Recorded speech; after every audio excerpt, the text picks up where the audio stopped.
vamos a hacer un repaso muy breve de algunos conceptos que debieron haber visto en física eléctrica.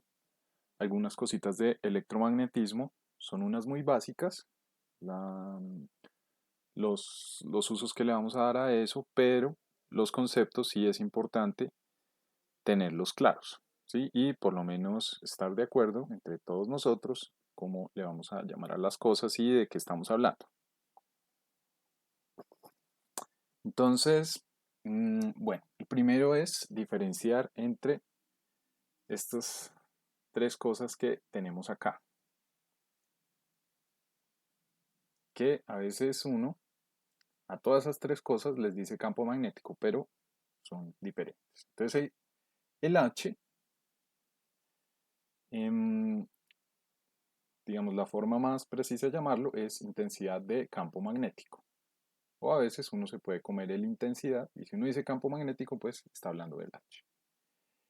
El B es la densidad de flujo magnético. Y si quitamos la palabra densidad y miramos el flujo magnético total, estamos hablando de este escalar phi. Entonces estos dos primeros son campos vectoriales, este es un escalar. Entonces uno le puede quitar la palabra total, ya vamos a ver por qué sale allí esa total, pero uno le puede decir más bien como flujo magnético, si no quiere ser más preciso, le dice flujo magnético total. Entonces, el campo H está en unidades de amperio metro, el campo B está en Weber por metro cuadrado, que es lo mismo que un Tesla. Todos estos son unidades del sistema internacional que, vamos a ver, son las más convenientes. Y el flujo magnético está en Weber. Este conceptico de fuerza magnetomotriz a veces uno no lo ve con mucho cuidado en física eléctrica, pero pues es algo muy sencillo, entonces vamos a recordarlo.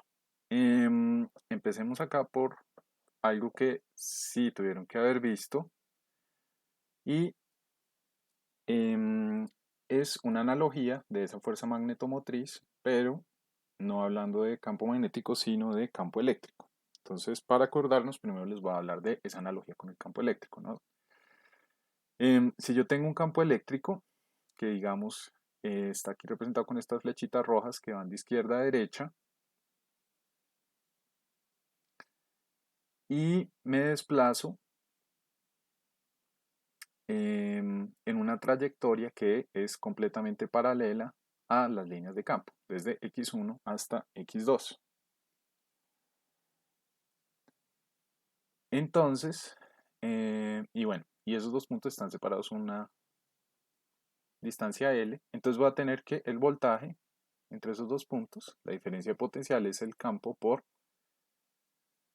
ese desplazamiento, claro, partiendo de los supuestos que el campo eléctrico sea constante y, como les había dicho, el campo tenga una dirección paralela y en el mismo sentido de el desplazamiento. Claro, si yo me moviera de x2 a x1, tendría un signo menos, ¿no? Bien, porque entonces eso sale de un producto punto. ¿Listo? Entonces, si yo volteo 180 grados, pues voy a tener allí un menos 1, ¿no? Acordémonos que el producto punto va con el coseno del ángulo entre los dos vectores con los que estoy haciendo el producto punto. Entonces, yo puedo tener la misma situación con campo magnético, pero esta vez, en lugar de hablar del campo E, tengo el campo H. Pero pues tengo la misma situación, me desplazo de forma paralela al campo, ¿cierto? Hago la misma suposición de tener un campo H constante y paralelo al desplazamiento, que pues está con la dirección del diferencial. Entonces la definición de esa fuerza magnetomotriz es la integral a lo largo del desplazamiento de el campo H punto, producto punto con el desplazamiento. Esto que se da entre los puntos x1 y x2. Con estas suposiciones de H constante y paralelo al desplazamiento, entonces ese producto punto, acordémonos que el producto punto es un escalar, entonces como están paralelos, ese coseno, ¿sí? Coseno de 0 es 1, entonces nos va a dar H por dl, ya sin las flechitas, ya estamos hablando de las magnitudes. Y como el H es constante, que es la otra suposición que hicimos por acá, entonces va a salir de la integral. Y pues va a tener la integral de el desplazamiento, pues es simplemente esa longitud. Y eso se llama fuerza magnetomotriz.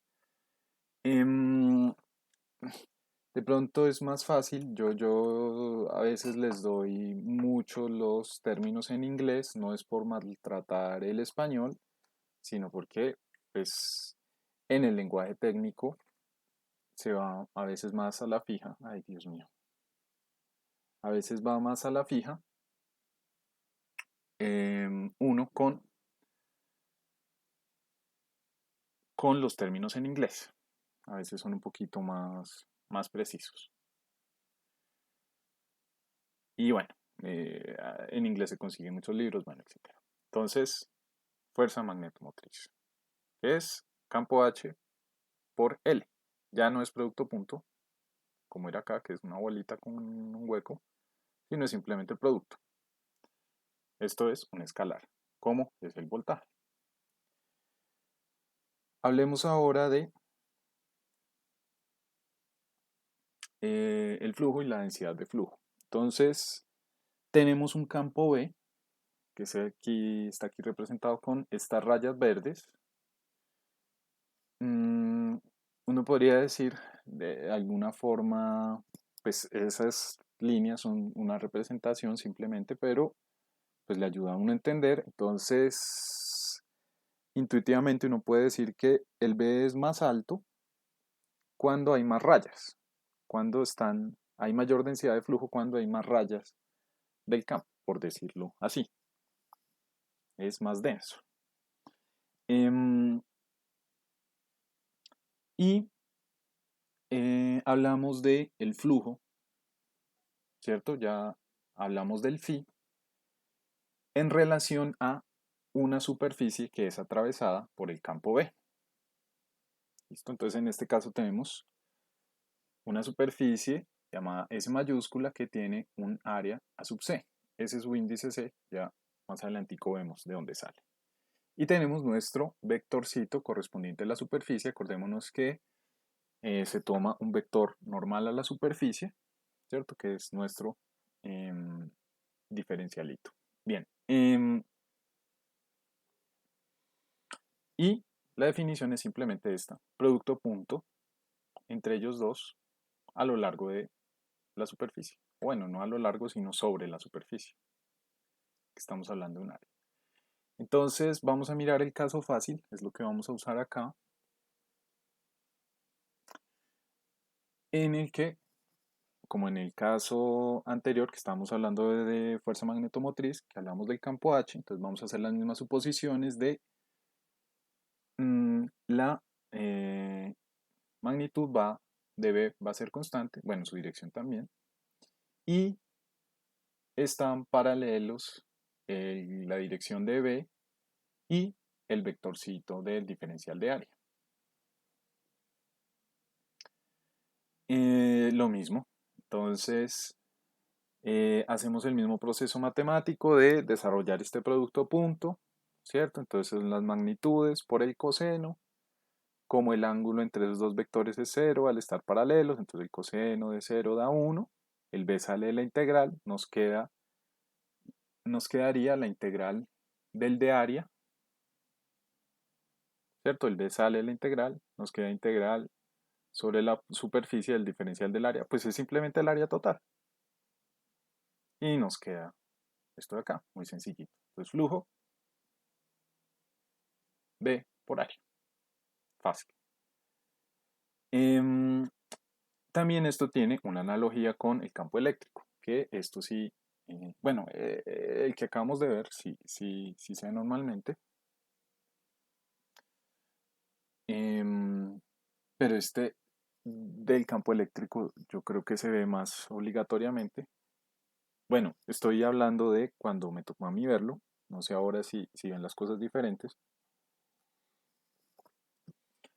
pero entonces el análogo eléctrico de este V, de esta densidad de flujo magnético, es la densidad de corriente. Entonces lo mismo, atraviesa un área A sub C, no sé qué, y la corriente total, pues es la integral del producto punto de este vector J, de densidad de corriente, con esta área, ¿sí? Con el vectorcito diferencial de área, y lo mismo, suponiendo que J sea constante y paralelo al vectorcito del área, o mejor dicho, perpendicular a la superficie, entonces vamos a tener esta expresión sencillita de acá, que es la magnitud de J por el área. ¿Sí? Entonces la corriente total, o la corriente que uno le llama, pues es análoga al flujo. ¿Listo? Bien, hablemos ahora de la ley de Ampère. Entonces, ¿qué nos dice esto? Entonces, nos recuerda un poquito la primera definición que vimos de fuerza magnetomotriz. Entonces, nos dice que la fuerza magnetomotriz en un camino cerrado ya no es una rayita el desplazamiento, como vimos acá, ¿sí? Que es un desplazamiento sobre una recta, sino estamos hablando de una trayectoria cerrada como la de acá, ¿sí? El H. Entonces, ¿qué es esa vaina azul? Entonces, es un material por el que le gusta ir a el campo H. Le gusta mucho ir por ahí, más adelante hablamos de eso. Y pues hacemos la aproximación que em, en esa área pues es constante en esa área transversal de este bloquecito, ¿cierto? A ver si mejor pinto la idea, ¿cierto? O sea, yo le puedo sacar una tajada a este bloque, digamos que se la voy a sacar acá, ¿cierto? Entonces si yo le sacara una tajadita, yo vería algo así, ¿cierto? Como ese cuadradito que tengo allí. Entonces, ¿cierto? Entonces ese H es uniforme allí, sobre toda esa área, y además es uniforme en toda la trayectoria. Y en este caso, pues, como les decía, la trayectoria es un camino cerrado, ¿cierto? Entonces tengo un H ahí circulando. Y resulta y pasa que la ley de Ampère me dice que esa fuerza magnetomotriz es igual a la corriente total que atraviesa el área encerrada por el camino. Entonces, a ver, ¿qué es esto? Empecemos por el final. El área encerrada por el camino. ¿Qué es eso? Entonces, el camino, pues es esta trayectoria no circular, pero sí cuadradita, ¿cierto? Entonces, el, el área encerrada, pues podría ser el área de esta ventana, ¿cierto? Tengo ese bloquecito de material que tiene un hueco en la mitad, ¿cierto? Entonces, esa ventana le voy a atravesar un alambre que lleva una corriente I. Entonces, a partir de nuestra definición de fuerza magnetomotriz, que es esta integral, ¿cierto? Cambiamos eso por esto. Esta carreta de fuerza magnetomotriz en un camino cerrado la cambiamos por la expresión matemática.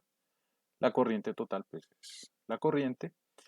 Y lo mismo, entonces la misma suposición de antes, H constante y paralelo al desplazamiento, ¿cierto? Aquí el H tiene el H que está anaranjado, tiene el mismo recorrido que la trayectoria, que es de longitud L. Entonces vamos a tener que H por L, ¿cierto? Sabemos que se simplifica esta integral, que ahora es cerrada, se nos simplifica y nos da la corriente.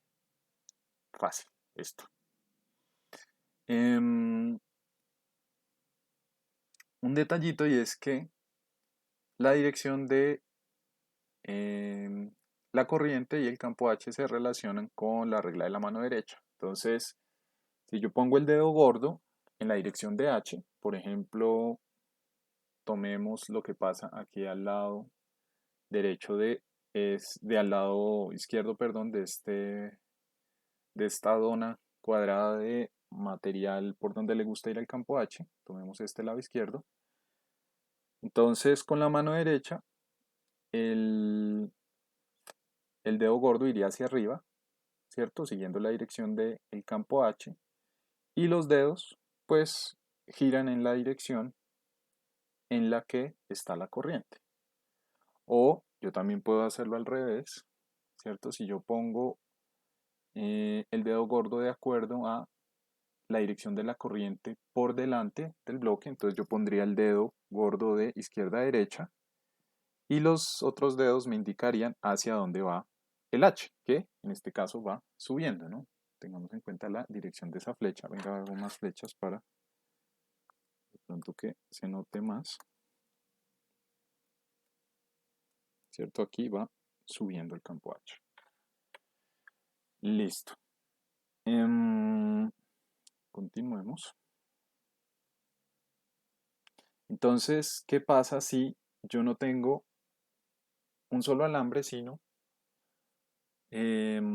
hago circular esa misma corriente varias veces? ¿Sí? En lugar de pasar el alambre solo una vez, yo lo hago pasar varias veces, como tengo acá. Pues bueno, aquí ya no dibujo el material en 3D, pero recordemos que esto tiene profundidad, ¿cierto? Entonces, si yo atravieso n veces, pues voy a ver n veces la corriente. Entonces, esa corriente total ahora se descompone en la corriente de un solo alambre multiplicado por el número de vueltas. Y eso es el H por L. ¿Listo? Entonces eso es si tengo varias vueltas. ¿Qué va a ocurrir en nuestros inductores? Yo también puedo tener la situación en que ese bloque tiene varias secciones de materiales diferentes. Entonces, en lugar de ser un solo material azul, como este de acá, entonces tengo un pedazo azul, un pedazo de material verde, un pedazo de material negro. Y además de tener varias secciones del material, voy a tener diferentes devanados también, ¿sí? Diferentes rollitos de cobre devanados con diferentes corrientes y diferente número de vueltas. Entonces, como esto sale de una integral, ¿cierto? Pues yo puedo expresarlo, esas diferentes secciones, esa integral que yo hacía de una sola, pues ahora la parto en tres integrales y, o bueno, para el caso del dibujo, o m integrales, ¿cierto? Si yo tengo m diferentes materiales. Y lo mismo va a pasar con la contribución de la corriente total por cada devanado, por cada rollito de alambre que yo haga. Entonces voy a tener que la sumatoria de los H por L de cada segmento. Entonces tengo H1 por L1, H2 por L2 y aquí H3 por L3. En la intensidad de campo magnético, ¿cierto? La magnitud de esa intensidad, la magnitud de H va a ser diferente en cada material y bueno, pues la longitud también puede ser diferente. Entonces yo sumo todas esas contribuciones. Lo mismo pasa con la corriente, ¿no? La corriente que atraviesa esta ventana, este hueco, pues lo mismo sumo las contribuciones de los devanados, ¿cierto? Entonces la corriente total sabíamos que era N por I, si tengo varios devanados, pues es la sumatoria hasta D, que es el número de devanados. Entonces, el H cambia en cada material pero lo que sí se mantiene constante es el phi. ¿Sí? Yo en cada pedazo del material tengo un h diferente, pero el flujo sí es el mismo en todo el material, en todos los materiales, ¿no? En todos los pedazos tengo el mismo flujo.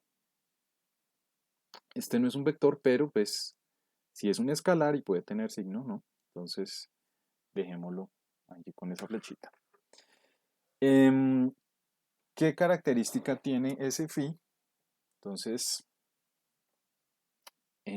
además de estar constante a través de diferentes materiales, claro, mientras estén unidos, es que si el bloque de material magnético, en lugar de tener esa forma de dona, es ahora como dos donas, como unidas, ¿sí? Donas siamesas, yo puedo tener esa situación de acá, ¿sí? Que tengo tres caminos del flujo. Entonces, se me va a cumplir que la suma de los flujos,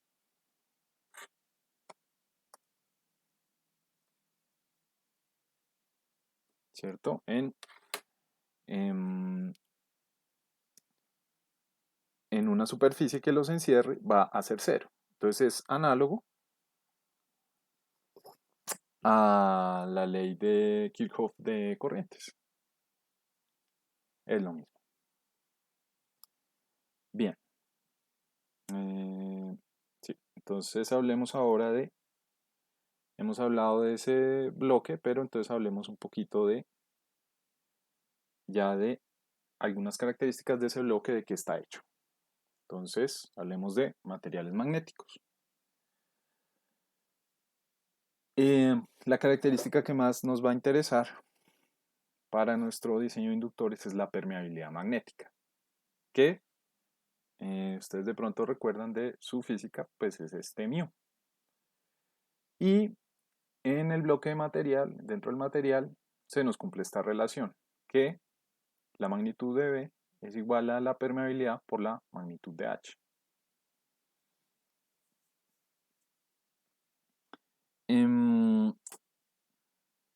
¿Cierto? Entonces ese μ es la permeabilidad magnética del material. Ya les cuento de qué se trata la gráfica. Recordemos que ese μ es el μ sub 0, que es la permeabilidad del espacio libre, o del vacío, como le quieran decir, multiplicado por el μ relativo, que es una constante sin unidades que depende del material. La que tiene las unidades es el μ sub 0, que de pronto se acuerdan de su física, es 4pi por 10 a la menos 7 henries o henrios por metro. Ese μ relativo, entonces en el vacío o en el aire, tiene un valor de 1. Pero en otros materiales tiene un valor diferente. En el caso de, por ejemplo, materiales ferrosos o hierro puro también si quieren, pues ese μ va a ser bastante alto, ¿sí? Puede ser varios miles. Entonces, claro, esto es en la situación ideal, ¿cierto? Esto es en la situación de material lineal.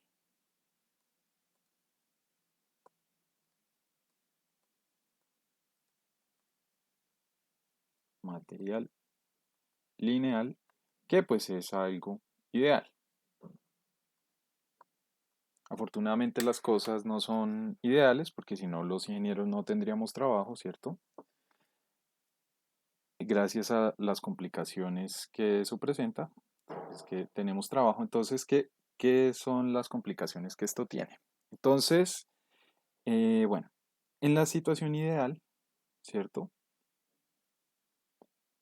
Que es esta de acá, esa ecuación de B igual a mu por H se representa con esta gráfica. Una línea recta que cruza por cero. ¿Listo? Que cruza por cero. En la vida real, entonces, hay algo de región lineal, ¿cierto? Si ustedes ven, esto tiene pues un poquito de pendiente, ¿cierto? Eso correspondería a nuestro cruce por cero, digamos, esa línea ideal. Bueno, voy a tratar de hacer la raya acá. Iría paralela a esas. Sí, cruza por cero y por acá. Sí, tiene una pendiente muy alta. ¿Por qué? Pues es un mu muy alto, ¿no? La pendiente de esto, ya lo vamos a resaltar, es el mu, ¿no? Siguiendo la ecuación de esta recta. Bien, entonces hay dos cosas por las que no es ideal, no sigue esa recta y es que cuando aumenta el campo, pues no se devuelve por donde vino, sino se devuelve por otro lado, ¿no? Tiene un ciclo de histéresis.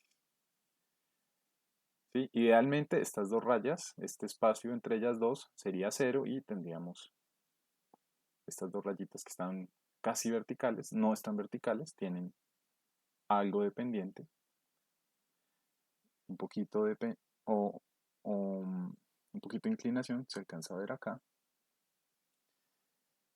Em, ¿Cierto? Si este espacio fuera cero, pues quedarían sobre la raya verde ideal. Y además hay otra cosa que pasa y es que esa recta deja de ser recta, ¿cierto? Que pues se empieza a curvar acá como vemos. Em, ¿Qué es la consecuencia de eso? Entonces miremos. Bueno, esta gráfica pues es de B contra H. Em, Esto es de un material de este fabricante Magnetics, que tiene esta página Mag Inc. Mm,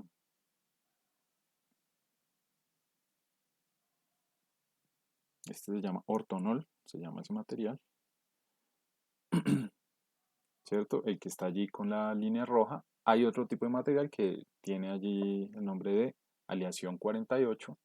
Bueno, allí lo que hace como compararlo, esto es de un datasheet de ellos. Bueno, entonces les cuento dos cosas. Para el B muchas veces le dan a uno los datos en Gauss. Aquí está en kilogauss, pero eso no es sistema internacional. Entonces es mejor pasar eso a Teslas, ¿sí? Que también nos lo dan aquí en Teslas. Y para el campo H a veces usan Oresteds.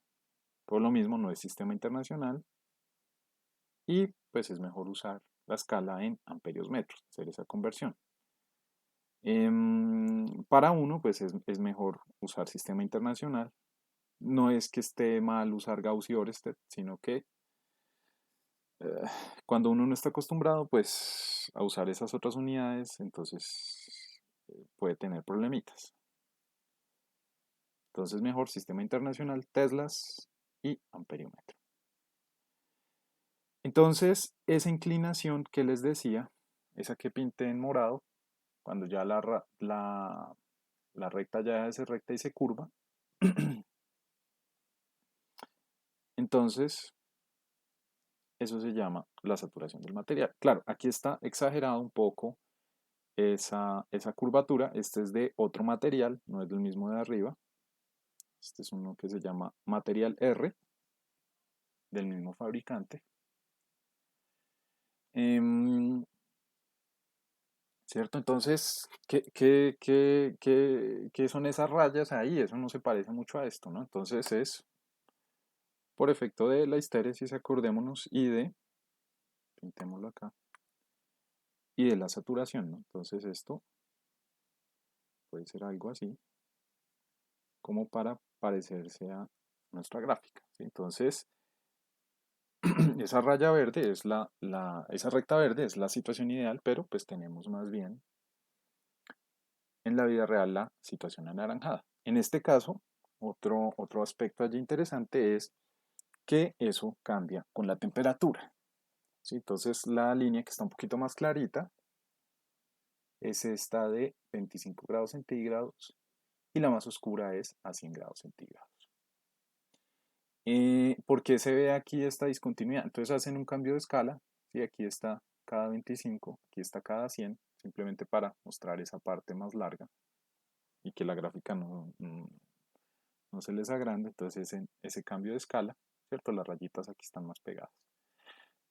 Pero pues es continua como las de acá, ¿no? Es como esas.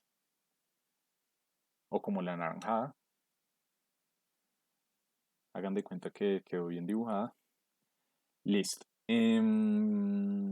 Entonces, veníamos diciendo que ese mu está asociado a la pendiente de esas curvas de B contra H. ¿Sí? Claro, cuando es una recta, yo sé que el B total dividido entre el H total es lo mismo que la pendiente en la situación ideal verde. ¿Sí? Entonces, la pendiente en ese caso va a ser igual también a la derivada y B sobre H es lo mismo que la derivada de B con respecto a H. En la vida real eso no pasa porque la pendiente va cambiando. Entonces, en ese material, cuando ya no es una recta, entonces B sobre H es diferente a esa pendiente. ¿Sí?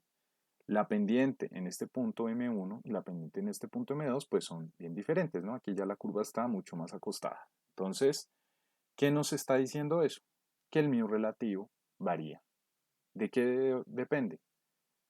Del campo, de la intensidad del campo H o de la densidad de flujo, ¿cierto? Claro, aquí se ve mucho más brusco esta transición en este otro material, ¿cierto? Aquí es más o menos recta y después de cierto punto es que, ¡pum!, se curva fuertemente, pero si uno está en cierta región, en esa región lineal, pues eso sí se parece más bien a una recta.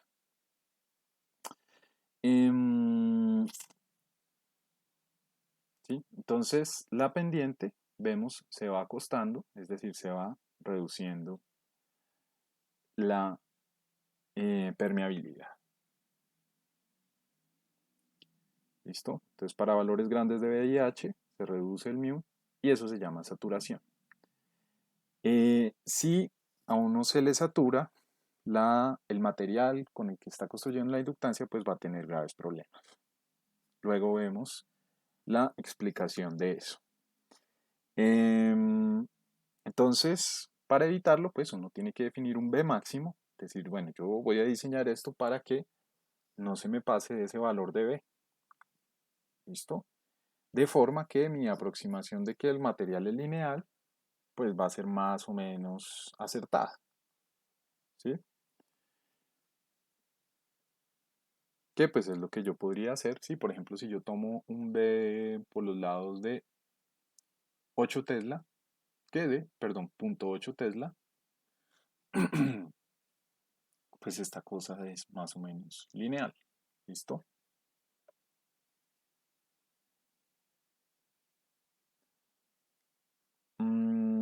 Listo. Bien. Entonces, relacionado con ese mu, está el conceptico de permeancia. ¿Sí? Hablamos de, el mu es permeabilidad. Y hay otra cosa que es permeancia, que son múltiplos, si lo quieren ver así. Pero se usa más, es el inverso de la permeancia, que es la reluctancia. ¿Qué es eso? ¿Qué es la reluctancia? Entonces acordémonos de ley de Ampère, ¿cierto? Que nosotros teníamos que la fuerza magnetomotriz, ¿sí? Debido al recorrido en diferentes materiales, ¿cierto? Con diferente longitud de la trayectoria, era también, pues, era igual a la corriente total, ¿cierto? Que también se puede dividir en diferentes devanados con diferentes corrientes, diferentes números de vueltas. Entonces, voy a mostrarles como una deducción matemática de esa reluctancia. Entonces, acordémonos que este material, pues eso tiene una profundidad, ¿cierto? Eso está en 3D. Voy a dibujar aquí un poquito como para tenerlo presente, pues para no enredar mucho el dibujo. No lo había puesto, pero pues sí está allí esa profundidad. Ups, bien, sería así, ¿cierto? Entonces, si yo miro este bloquecito de acá, digamos, ese material negro, y le saco una tajada, como les había mostrado antes, pues tiene un área transversal, ese bloque, que pues es la misma área transversal. Por ejemplo, yo podría hacer el mismo ejercicio de sacar una tajada acá, ¿cierto? Vamos a suponer que esas áreas son iguales, o yo podría sacar también la tajadita acá. ¿Listo? Entonces tiene, si yo le saco una tajada, pues eso tiene un área transversal.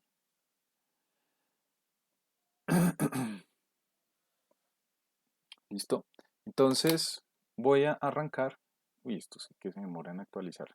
Yo le eché la culpa al Loom, pero es algo de mi computador. Bien, listo. Entonces vamos a empezar por este lado de ley de Ampere. ¿Qué hago acá? Voy a multiplicar, tengo esta misma expresión de acá, y multiplico y divido por el mu multiplicado por el área, ¿sí? Multipliqué y dividí por mu por área, o sea, no cambié nada. ¿Para qué hago eso? Para agrupar el h con el mu en el b. ¿Listo? Entonces me queda b por el área, que quedó solita. Esta L la pongo acá. Y me queda este denominador, que es este mismo de acá. Ahora voy a hacer otra agrupacioncita que ya hablamos antes, cuando hablamos de densidad de flujo y de flujo. Entonces, que el flujo total, claro, estamos hablando, K es para cada segmento.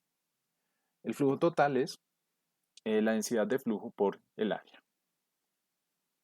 ¿Listo? Entonces este B por A se nos vuelve este phi que tenemos acá.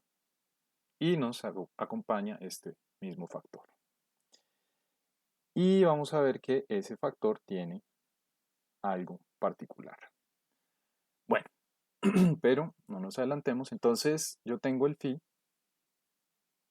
¿cierto? Entonces les había dicho que en este caso el H era diferente para cada material, pero el flujo era el mismo, ¿cierto? Lo vimos antes cuando hablamos de continuidad de flujo. Entonces, este phi sub k para todos los k es igual, ¿sí? Para todos los k el phi es el mismo. Entonces yo lo puedo sacar de la sumatoria. Entonces me queda phi por la sumatoria de este factorcito del paréntesis y pues igual a la corriente total, ¿cierto? Que lo podíamos descomponer de esta forma. Entonces, ¿para qué se hizo ese truco matemático? Entonces es para representar en este paréntesis, dejar solitas las características del material. Entonces aquí está los devanados y aquí está todo lo que pasa con el material. ¿Qué tiene el material? Pues tiene una forma, o sea, una longitud, un área transversal y una permeabilidad magnética. ¿Listo? Entonces eso me permite, ¿sí? Trabajar con phi en lugar de h, me permite, como el phi es constante, me permite separar los campos, la propiedad del campo, de las propiedades del material. Y entonces ese paréntesis que tiene las propiedades del material yo le voy a llamar reluctancia. Como ven, pues está inverso al mu. El inverso de la reluctancia, pues sí sería proporcional al mu y es la permeancia. Pero como les dije al comienzo, lo que más se utiliza es el conceptico de reluctancia. Si yo manipulo un poquitico esta ecuación, ¿cierto? Simplemente cambio el paréntesis por la reluctancia, entonces voy a tener de esta forma y voy a llegar a esta expresión de acá. Simplemente pasé esta sumatoria a dividir. Ya vamos a ver que esto es como una ley de Ohm, ¿cierto? Cuando hacíamos esa analogía eléctrica que vimos acá, ese phi se portaba como una corriente. Y vamos a ver que ese comportamiento se extiende para varias cosas. Entonces, esta es la misma ecuación que teníamos antes. Y esa analogía con un circuito eléctrico es como la vemos acá. La fuerza magnetomotriz, ¿cierto? Que por ley de Ampère sabemos que es la corriente total, es decir, el número de vueltas por la corriente en cada alambre,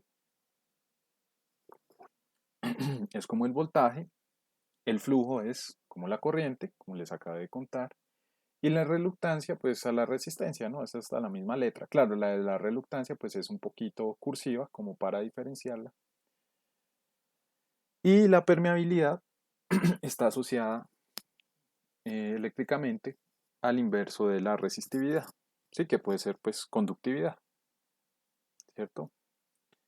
Y lo mismo, entonces tenemos ley de Ohm, ¿sí? Voltaje, la corriente es el voltaje total sobre la resistencia total, la suma de los voltajes sobre la suma de las resistencias, entonces eso es lo que tenemos a este lado. ¿Por qué se hace esta analogía? Pues porque como esto lo hacen ingenieros eléctricos y electrónicos, pues para uno es más fácil entender en forma de circuitos las cosas. Entonces toda esa carreta de ley de Ampère no sé qué se puede resumir sencillito en esto que tenemos acá, de circuito magnético.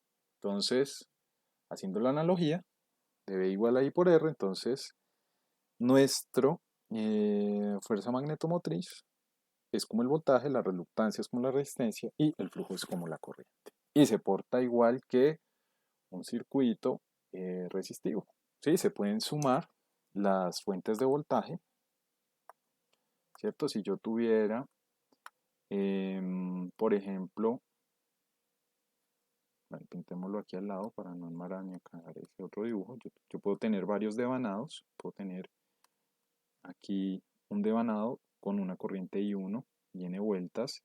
Puedo tener acá uno, puede ir opuesto, puede ir en el mismo sentido, como yo quiera. Digamos que va en el mismo sentido, es decir, que contribuye al flujo. Y puedo tener también varias reluctancias, ¿cierto? Acuérdense que puede haber diferentes materiales en el camino magnético, entonces yo puedo tener una reluctancia 1 y una reluctancia 2, ¿sí? Entonces en ese caso mi fuerza magnetomotriz total pues es la suma de estos dos y la reluctancia total es la suma de esos dos, ¿cierto? Bueno, tal vez es más fácil como la reluctancia. Entonces eso se suma como resistencias. Fácil. Ay, Dios mío, esto sí que tiene retardo. A ver, esperémoslo.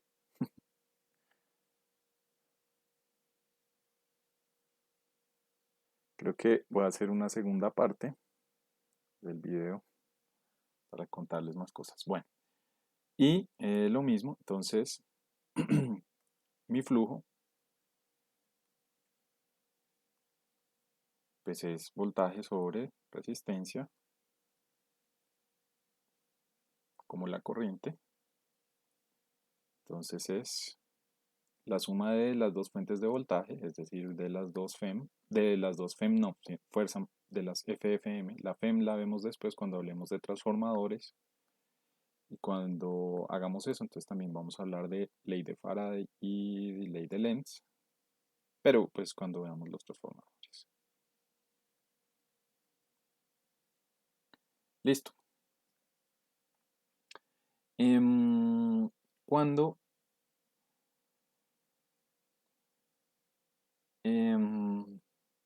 hablamos de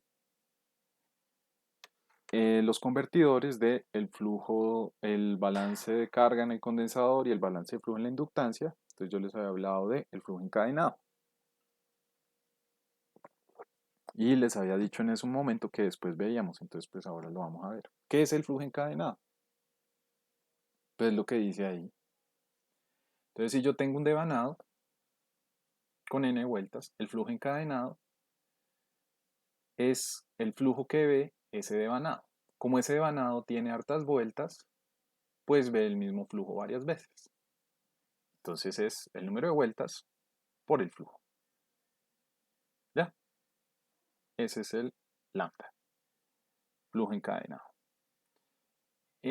Lo que más nos sirve del lambda es la definición de inductancia, que es el lambda entre la corriente.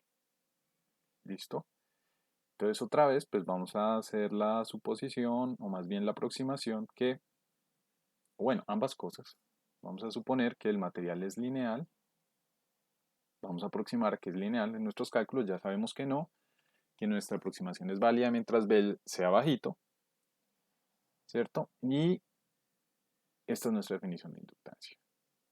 La relación entre cuánto flujo encadenado se produce por la corriente. Entonces nosotros, por la definición de este lambda, sabemos que es n phi y tenemos esta relacioncita de acá, que es muy útil para los problemitas de diseño de inductores. Número de vueltas por flujo es la inductancia por la corriente. Entonces hay una forma de relacionar todo esto.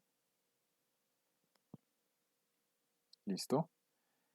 Que pues es como hacer un repaso de todo lo que vimos. Entonces, hagámoslo. Entonces, tenemos que la inductancia es lambda por corriente. Sabemos que ese lambda es n por phi, ¿cierto? Lo acabamos de ver.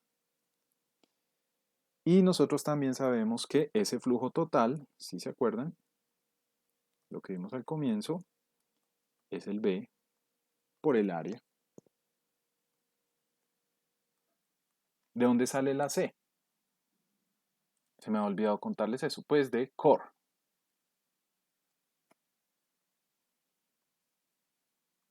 ¿Sí? Del núcleo. Ese es el famoso núcleo del material. Esa dona que teníamos ahora cuadrada, de la que hablamos ahorita, pues es el núcleo. ¿Sí? Entonces, esa área, pues es el área transversal de ese material. ¿Sí? El área de, si yo le saco una tajadita a la dona. Listo, sigamos. Entonces habíamos visto eso. Ya les conté dónde salía la C. Resulta y pasa además que... Uy,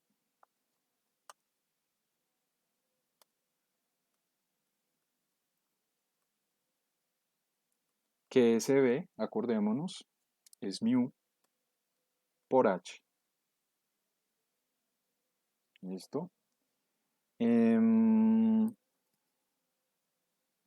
Y también sabemos que el H, a ver, pongámoslo acá. Entonces voy a poner lo que no cambia. El N, el A, el mu, la I, quedan aquí solitas. Y ese H, acordémonos por ley de Ampere, claro, cuando tenemos un solo devanado, pues es N por I sobre la longitud del camino. Lo primero que, bueno, lo que vimos de segundas, lo de fuerza magnetomotriz también está allí, ¿cierto? Fuerza magnetomotriz y ley de Ampere. Entonces cambiamos esa H por este factorcito NI sobre la longitud de ese camino. Entonces nos queda que la L, simplificando de allí, es N cuadrado por el área por el mu sobre la L, ¿cierto? Simplemente reorganizando un poquito y las I's se nos van. Esta corriente se va con esta, Entonces nos queda n cuadrado a por mu sobre L. Esta cosa, ¿qué es? Este factorcito, ay Dios mío, esto sí tiene un retardo muy bravo. Qué pena, a mí se me olvida. Creo que es que tengo que cambiar con mi otro computador si funciona esto mejor. Pero he tenido que usar este por otros motivos ahí, por culpa del advio. Bueno, entonces este factorcito de acá es la reluctancia.